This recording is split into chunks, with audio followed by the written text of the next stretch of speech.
Kia yoxsa Mercedes? Əlbəttə ki, Kia.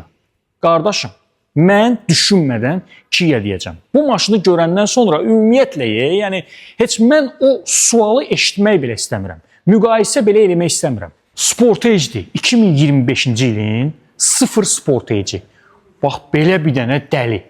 Yəni, mat gəlir ha özdə. Mat rəngdə gəlir. Rəng deyəndə artıq rəng deyə bilmərəm buna. Mat gəlir zavoddan, Michelin təkərlərlə. Bir dənə sadəcə bunun vidinə baxın. Yəni, əjdaha bir şeydir. 55.000 manata sən belə bir maşın alırsan. 1,6 litrlik turbo və plug-in hibrid bir maşın.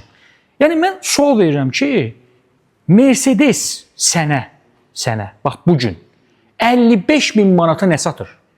Yəni, mənə çox maraqlıdır. 55.000 manata ümumiyyətlə sıfır maşın var Mercedesdə.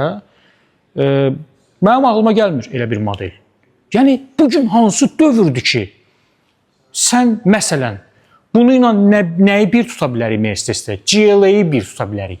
GLE. Yox ha. GLE modelini, məsələn, götürsək, 2025 model 0. Neçəyədir? 180 minə. Niyə?